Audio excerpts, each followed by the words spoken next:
Good morning students. अभी तक हमने लाइफ प्रोसेस के बारे में पढ़ा था। लाइफ प्रोसेस में हमने पढ़ा एलिमेंट्री कनाल के बारे में हमने पढ़ लिया था। अब मैं पढ़ा रहा हूं जो हमारे पास है वो है मैकेनिज्म इन डाइजेशन। तो डाइजेशन कैसे होता है। अभी डाइजेशन में पहले कहां पर वो खाना जाएगा, फिर वो कैसे डाइजेशन होगा, कैसे वो पास आउट करेगा, किस चीज में वो टूटेगा, क्या चीज किस चीज में टूटेगी, उसके बारे में हम आज इस चैप्टर में डिस्कस करेंगे। तो स्टार्ट करने से पहले वही डायग्राम एक बार फिर हमें बनाना रिपीट करना होगा जो हमारा डाइजेशन का डायग्राम था। तो क्यों अभी हम उसको एक बार और बनाते हैं। तो मैं सिर्फ एलिमेंट्री कनाल का डायग्राम के द्वारा ही तुम्हें समझाऊंगा। जो हमने पहले डायग्राम बनाया हुआ था वही डायग्राम आज फिर यहां पर रिप्रेजेंट होगा।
ये एक यू टाइप स्ट्रक्चर है।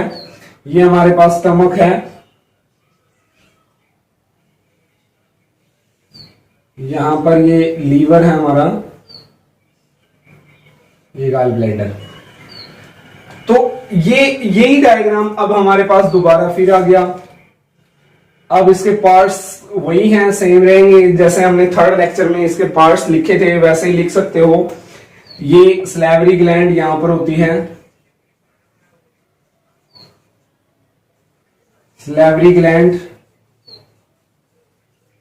और यहां पर 3 पेयर में होती है। ये 3 पेयर होते हैं इसके, 3 पेयर।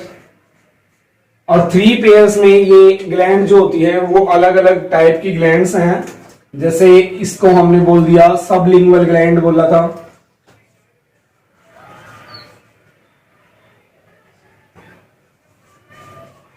Sublingual gland. और एक जो हमारे पास ये था माउथ, और ये हमारे पास यहां पर मैंने बताया था ये हमारे पास जो वो था एक कवरिंग पार्ट था। इसको हमने नाम दिया था जो खाने को और एयर को आने से एक बार एयर में, जब एयर की जरूरत होगी तो लंग्स में खुलेगा और जब खाने की जरूरत होगी तो स्टमक में खुलेगा। तो ये है हमारे पास जो ये पैनक्रियाज है, यहां पर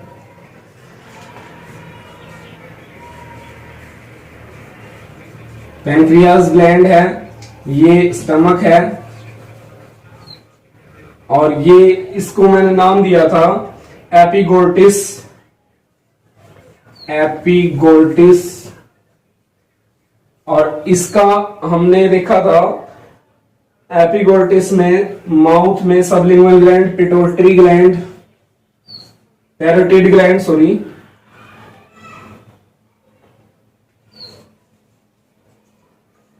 पैरोटिड ग्लैंड, और ये गॉल ब्लैडर,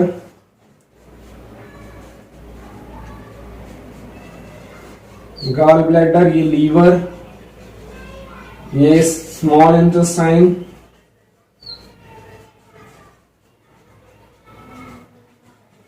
और ये लार्ज इंटेस्टाइन।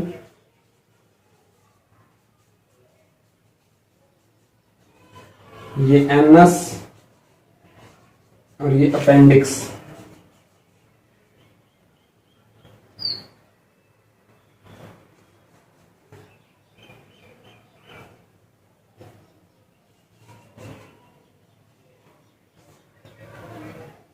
अपेंडिक्स। तो अब हम यहां पर बता रहा हूं मैं, जब हमने पहले यानी कि क्या किया, अपेंडिक्स तो हर एक में होती है बट इसका ये एक बीमारी भी होती है।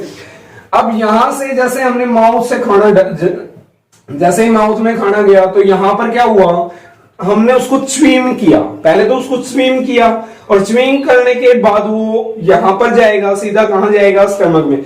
अभी यहां तो डाइजेशन नहीं होगा, ना ही एपिग्लोटिस में डाइजेशन होगा, स्टमक में भी डाइजेशन नहीं होता है, और ना ही कहां डाइजेशन होगा, जो स्मॉल इंटेस्टाइन के दो पार्ट हैं, डेडुनम, डेडुनम में थोड़ा बहुत होता है।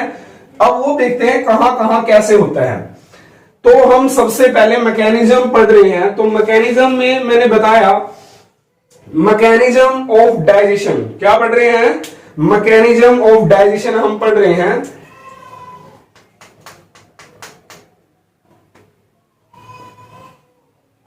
Mechanism of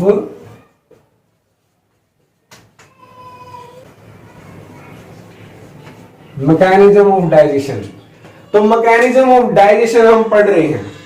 mechanism of digestion में सबसे पहले क्या होता है उस चीज को हम देखेंगे। सबसे पहले हमने माउथ को लिया, माउथ में हमने खाना डाल लिया। जैसे ही हम खाना खाना स्टार्ट करते हैं तो क्या होता है, जैसे ही माउथ हमारे पास, मैंने बताया था एक अडल्ट ह्यूमन बीइंग में 32 पेयर्स होते हैं, यानी कि दांत होते हैं, टीथ होते हैं।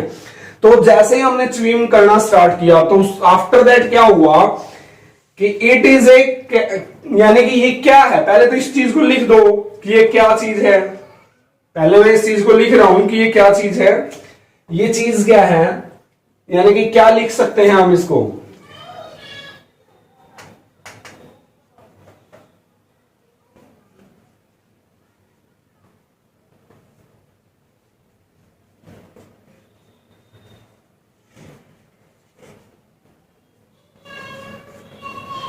Mechanical and chemical processes.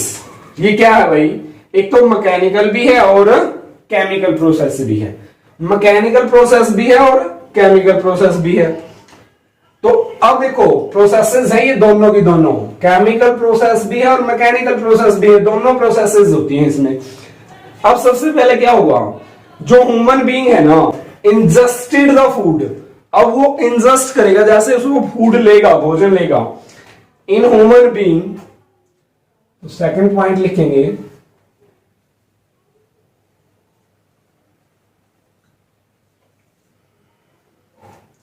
Human being food is ingested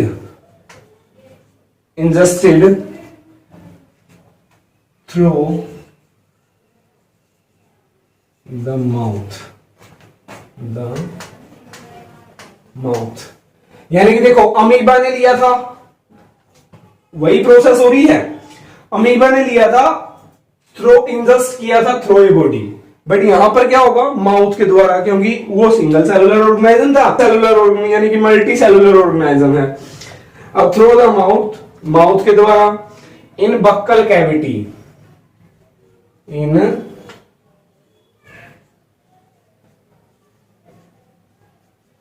buckle cavity के द्वारा लेगा, स्विम एंड गेट,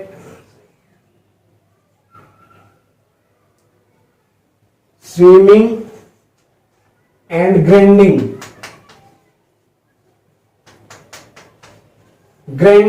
अब वो क्या करेगा, उसको पीस देगा, यानी कि स्विम मैंने चबाना होता है, ग्राइंड मैंने होता है पीसना, उसको पीसेगा of the food by the teeth, of the food by the teeth, यानी कि किसके द्वारा, दांतों के द्वारा उसको चबाया जाएगा। यहां पर पहली प्रोसेस ये होगी, जो ह्यूमन बीइंग इंजेस्ट करेगा, भोजन को लेगा, फिर उसको बक्कल कैविटी के द्वारा ग्राइंडिंग करेगा और चबाएगा। To the produce smaller pieces, to the produce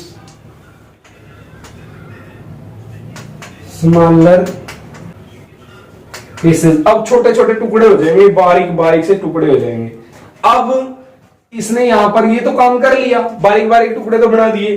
अब काम किसका स्टार्ट हो गया? सलेवरी ग्लैंड का। तो सलेवरी ग्लैंड क्या करेगी? अब आ जाओ सलेवरी ग्लैंड पे।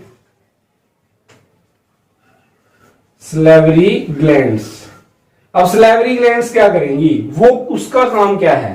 वो क्या करेगी? Salivary gland create सैलिवा।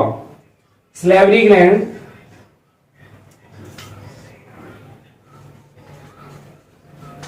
Creates saliva. Saliva बनेगा भाई। अब यहां पर सैलिवा यानी कि सैलिवा प्रेजेंट हो जाएगा, सैलिवा बना देगी, क्रिएट कर देगी। इसने क्रिएट कर दिया सैलिवा। वो सैलिवा क्या होता है? Water, mucus and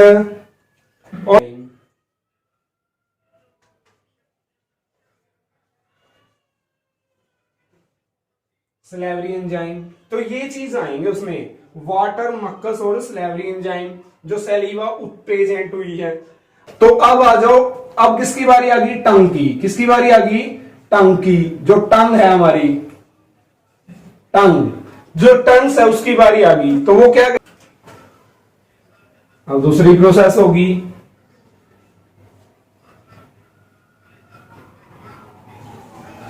tongue is mix. वो क्या करेगी? Tongue is help in mix, help in mixes of food. अब जो हमारी टंग्स है वो मिक्स कर देगी, जैसे सलेवरी ग्लैंड ने किया था। अब वो mixes the food with saliva, with saliva, saliva के साथ में मिलकर, सैलिवा के साथ मिलकर वो उसको मिक्स कर देगी, यानी कि मिला देगी। तो उसके बाद क्या हो जाएगा? And taste of food, and taste of food. और फिर वो उसका टेस्ट भी हमें बताती है कि उसने क्या किया। अब सलेवरी, अब यहां तक हमें पता लग गया कि भाई टंग्स ने क्या किया, माउथ ने क्या किया। अब आगे प्रोसेस देखो क्या। अब सेकंड प्रोसेस देखो, सलेवरी अमाइलेज।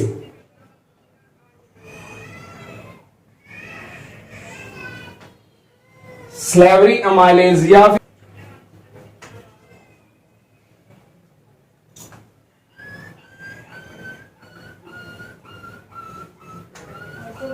टाइलेन, टाइलेन भी बोल सकते हैं इसको। Act on the starch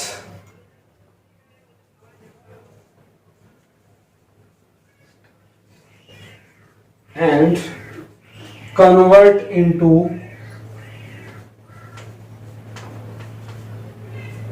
maltose, मैल्टोस में कन्वर्ट हो जाएगा। अब देखो, जो सलेवरी अमाइलेज है यानी कि टाइलन जो है, टाइलन वो स्टार्च को कन्वर्ट कर देगा मेल्टोस में, मेल्टोस में कन्वर्ट हो जाएगा। अब यहां पर आने के बाद यानी कि भोजन जैसे ही यहां गया तो वो मेल्टोस में कन्वर्ट हो गया। तो मेल्टोस में जैसे ही कन्वर्ट होगा तो इसका मतलब क्या लिख सकते हैं? स्टार्च, स्टार्च, यहां पर क्या लिखूंगा? अमाइलेज, अमाइलेज पीएच 6.8, सैलिवा की पीएच 6.8 होती है। तो ये किस में कन्वर्ट हो गया? मेल्टोस में। तो ये मेल्टोस में कन्वर्ट हो गया। अब इसके बाद नेक्स्ट पार्ट देखो क्या लिखूंगा। नेक्स्ट पार्ट, अब आ जाओ आगे नेक्स्ट पे। नेक्स्ट पे क्या होता है?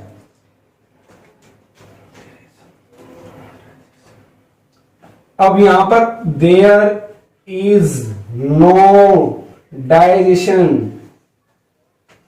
देयर इज नो डाइजेशन, अभी तक कोई डाइजेशन नहीं हुआ।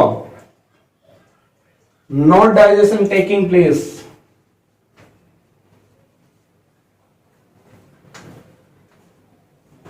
there is no digestion in taking place, अभी यहां तक कोई डाइजेशन नहीं हुआ है, ये मत सोचना कि डाइजेशन हो गया, डाइजेशन नहीं हुआ in the pharynx,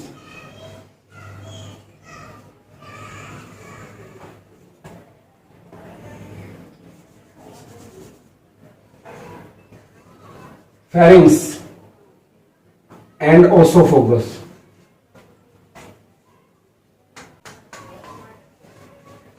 Esophagus.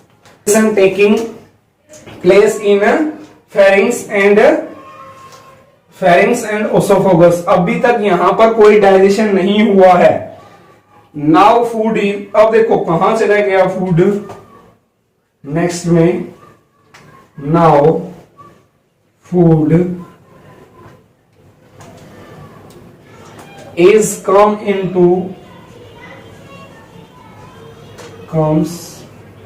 into stomach. अब कहां आ गया, यहां से भोजन यहां पर आ गया, स्टमक के अंदर आ गया. अब भोजन यहां से चला था स्लेवरी ग्लैंड में, ये चीज होगी, स्टार्च माइलेज में, मेल्टोस में टूट गया, अब वो कहां आ गया, स्टमक में. तो स्टमक में तो आएगा ना जो मेल्टोस होके आएगा, यानी कि स्लेवरी ग्लैंड ने किया था. द वॉल ऑफ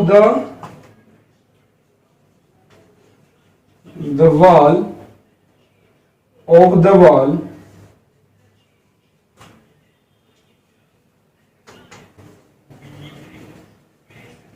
स्टमक की वॉल में चला गया, स्टमक की वॉल तक पहुंच गया. The wall of stomach, wall के द्वारा होता हुआ स्टमक में आ गया. Has gastric gland, gastric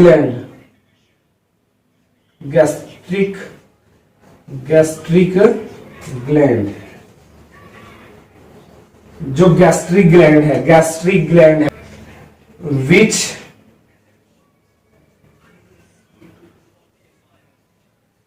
gastric juice, जो गैस्ट्रिक जूस क्रिएट होगा, गैस्ट्रिक ग्लैंड से गैस्ट्रिक जूस क्रिएट होगा, गैस्ट्रिक ग्लैंड हमें गैस्ट्रिक जूस प्रोवाइड करवाएगी. गैस्ट्रिक ग्लैंड में पहुंच गया वो, गैस्ट्रिक ग्लैंड जो स्टमक में होती है. अब इसके बाद आगे जो प्रोसेस होगी वो देखते हैं, उसके बाद देखते हैं क्या क्या होता है. अब देखो नेक्स्ट क्या होता है, द गैस्ट्रिक जूस, जो गैस्ट्रिक जूस है वो क्या करता है, the gastric juice contain मक्कस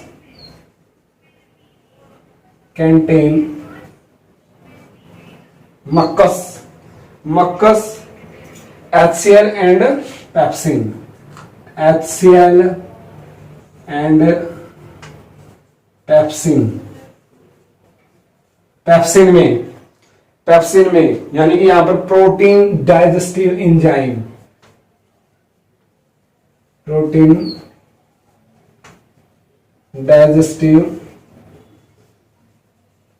enzyme होंगे.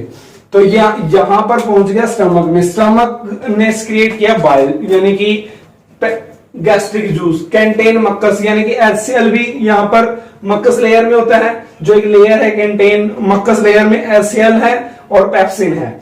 तो मक्कस लेयर में जो पेप्सिन है उसमें प्रोटीन का डाइजेस्टिव एंजाइम होगा और प्रोटीन का डाइजेशन होगा. तो अब यहां पर HCl जो एसिड है, जो HCl एसिड है यहां पर, तो उसका रोल बता रहा हूं, रोल ऑफ HCl. तो रोल क्या होता है, HCl का रोल क्या है, जो हमारे पास स्टमक में यहां पर HCl एसिड है ना, उसकी क्या भूमिका है, उसका क्या रोल है, वो क्या करता है, तो वो पढ़ते हैं.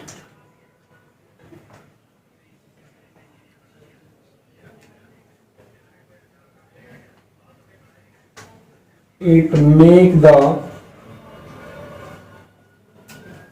medium of gastric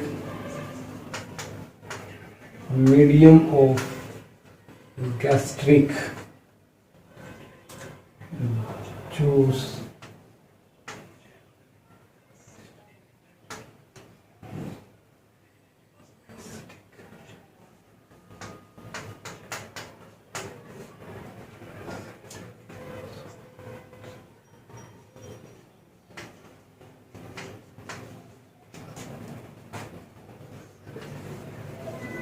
enzyme pepsin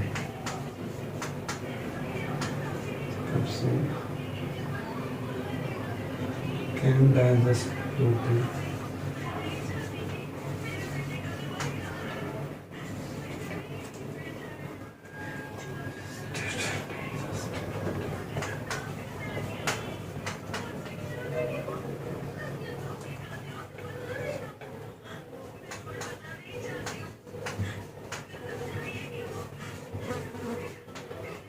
अब देखो क्या हुआ, जब क्या हुआ मीडियम के द्वारा गैस्ट्रिक जूस है वो एसिडिक हो जाएगा, किसके द्वारा, so that the enzyme pepsin के द्वारा, जो क्या कर देगा, can digested protein present in food, जो सिर्फ प्रोटीन होगा ना यहाँ पर उसको क्या करेगा, ले लेगा, जो प्रोटीन है उसको तो पचा लेगा, बाकी सबको छोड़ देगा।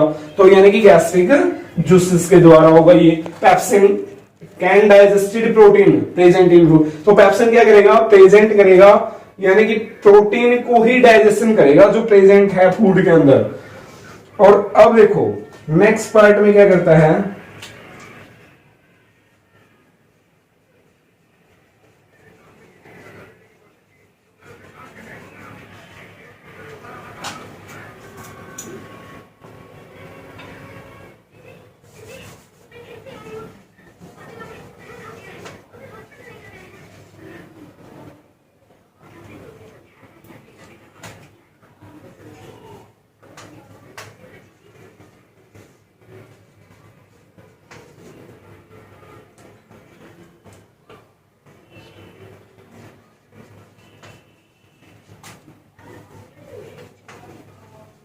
अब उसको क्या करेगा, जो बैक्टीरिया हमारे भोजन के द्वारा कहां चले गए, कहां घुस गए, भोजन में के द्वारा पेट में चले गए ना, उनको भी क्या कर देगा, मार देगा, जो अनवांटेड फूड के साथ मिलके आए हैं।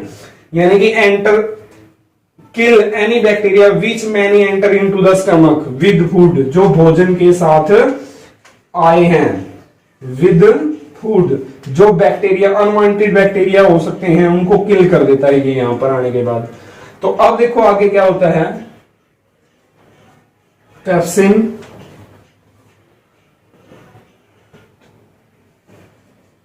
acts on protein and convert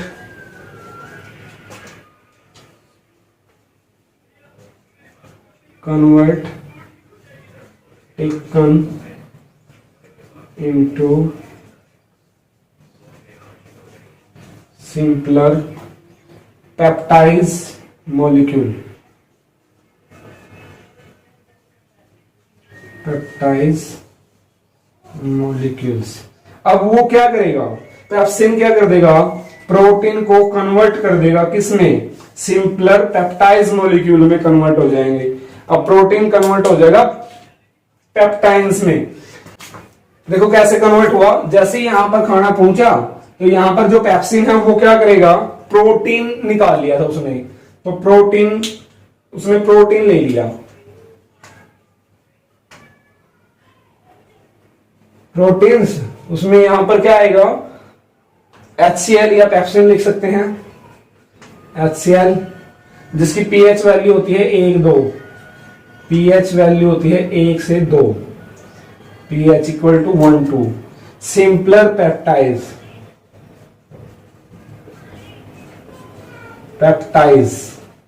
यानी कि सिंपलर पेप्टाइड्स में तोड़ देगा, पेप्टाइड में तोड़ देगा, पेप्टाइड्स में तोड़ देगा, ये पेप्सिन यहां पर।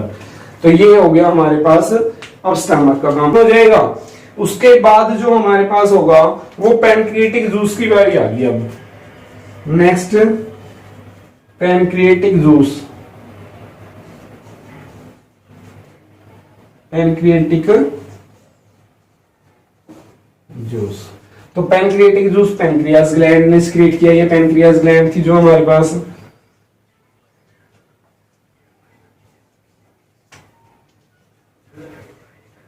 secreted by into duodenum, secreted into duodenum,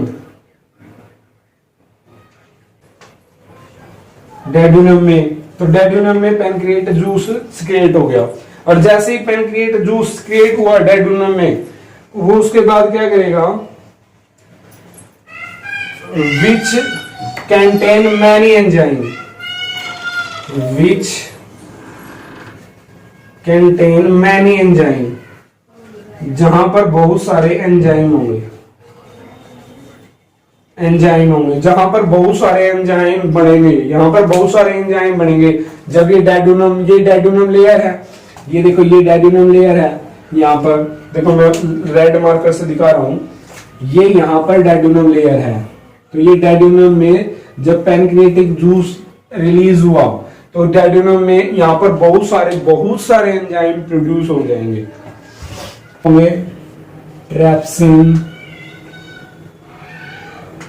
trypsin, lipase.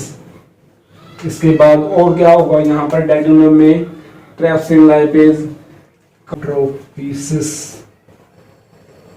काइमोट्रोपिसिस और अमाइलेज एक्स्ट्रा, यानी कि बहुत सारे एंजाइम ऐसे क्रिएट हो जाएंगे डेडुनम में। इसके बाद आ गया लीवर का काम, जो गॉल ब्लैडर का काम है। After that bile juice also secreted by liver. उसके बाद बाइल जूस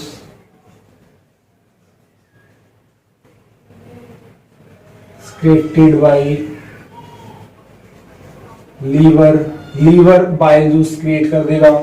अब जब लीवर यहाँ पर गॉल ब्लैडर के द्वारा ही होगा ना, गॉल ब्लैडर के द्वारा बाइल जूस क्रिएट हो जाएगा। बाइल जूस क्रिएट होने के बाद लीवर क्या करेगा, liver gall bladder and liver and gall bladder. उसके बाद बाइल जूस न्यूट्रीलाइज कर देगा। न्यूट्रीलाइज अलग अलग करना होता है, जैसे नमक को निकालना, बाइल जूस न्यूट्रीलाइज कर देगा। न्यूट्रीलाइज का मतलब यहां पर जब खाना आया तो उसमें से कोई चीज बाहर निकाल दी। The acidic pH of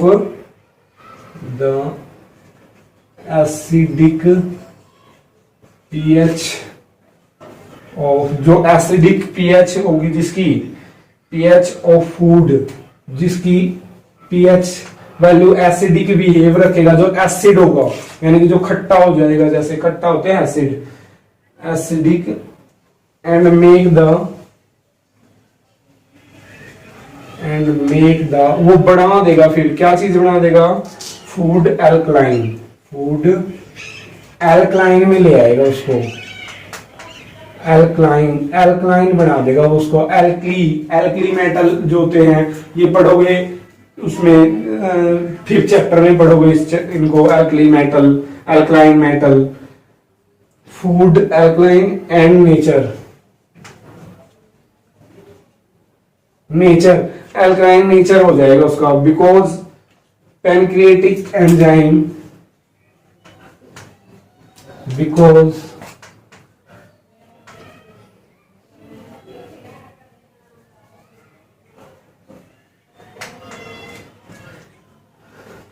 pancreatic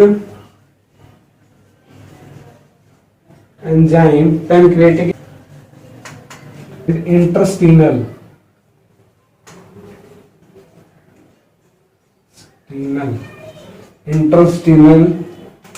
enzyme can work,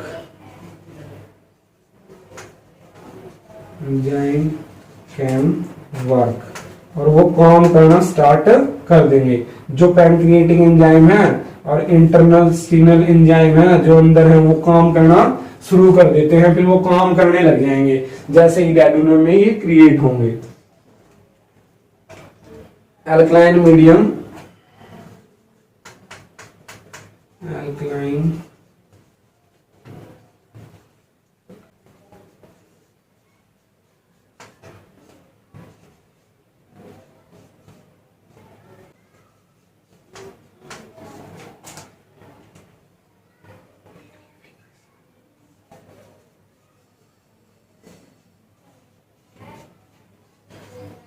तो जो एल्कलाइन मीडियम होगा ना, ओनली बॉयल जूस से ही हेल्प इन इम्यूलिफिकेशन मेथड।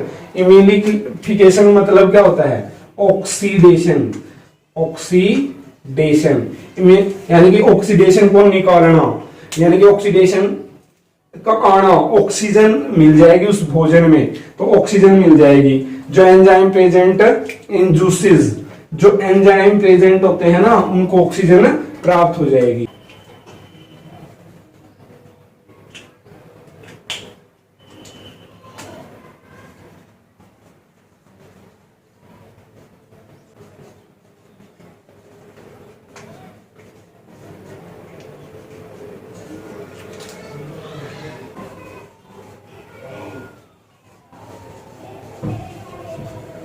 कन्वर्ट, कौन सा एंजाइम किस चीज को किस चीज में तोड़ेगा। अब यहां पर जब पहुंच गया तो अब हमें पता लगाना है कि कौन सा एंजाइम है जो क्या चीज को किस चीज में तोड़ रहा है। जैसे हमने पीछे अभी पढ़ा था, पेप्टाइड्स में तोड़ दिया गया था, तो लीवर है जो क्रिएट करता है गॉल ब्लैडर में, वो न्यूट्रलाइजेशन एसिड बिहेवियर रखता है। ऐसे ही अब कौन सा एंजाइम, जैसे प्रोटीन किस में टूट जाएगा? अमीनो एसिड, अमीनो एसिड में टूट जाएगा। प्रोटीन किस में टूटेगा? अमीनो एसिड में। फैट, फैट जो है वो किस में टूट जाएगी? फैटी एसिड में, फैटी एसिड। और plus glycerol,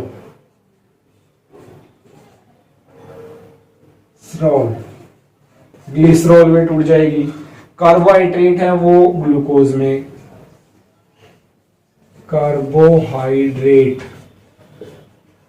glucose,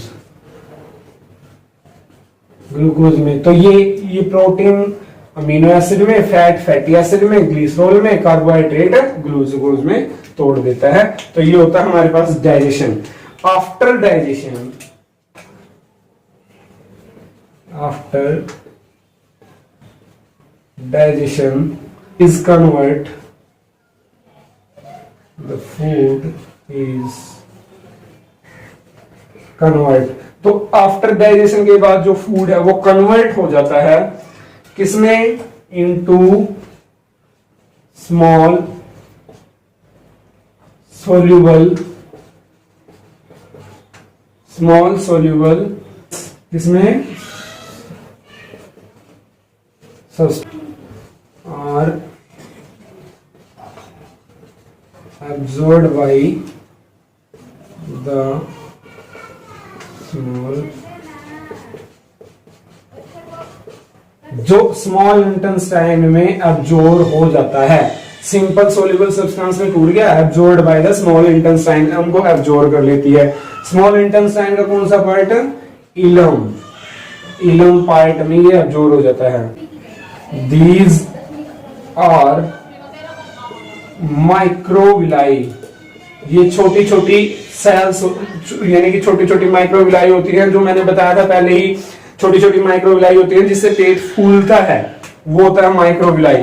present inner surface, present inner surface, अंदर होती है ये सारी की सारी। इनर सरफेस यानी कि अंदर होती है ये माइक्रोविलाई, छोटी छोटी माइक्रोविलाई होती हैं और ये अंदर की तरफ होती हैं। Inner surface area of absorption,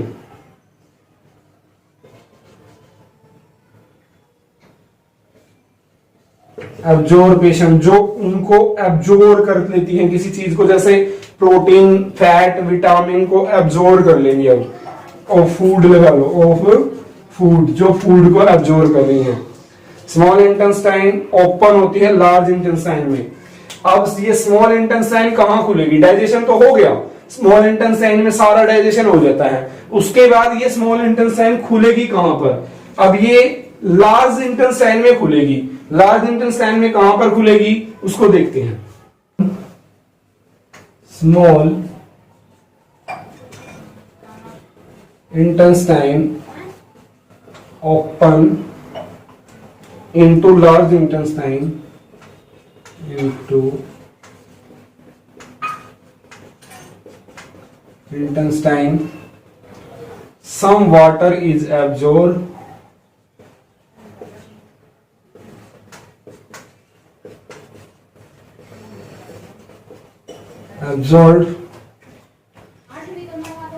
in this part, तो इसमें से थोड़ा सा पानी है जो वो एब्जॉर्ब किया जाता है स्मॉल इंटेस्टाइन। जब लार्ज इंटेस्टाइन में खुलेगी ना, वहां पर थोड़ा सा वाटर है ना, जो थोड़ा सा पानी होगा यहां पर, और वो एब्जॉर्ब किया जाएगा जहां पर इसका खुलने का रास्ता है। द अनडाइजेस्टेड फूड, अब क्या होता है, द अनडाइजेस्टेड फूड, अब जो यानी कि जो नहीं पचा, अनडाइजेस्टेड जो नहीं पचा है फूड, उसको क्या किया जाता है, इज रिम्यूड, यानी कि उसको बाहर निकाला जाता है फ्रॉम द बॉडी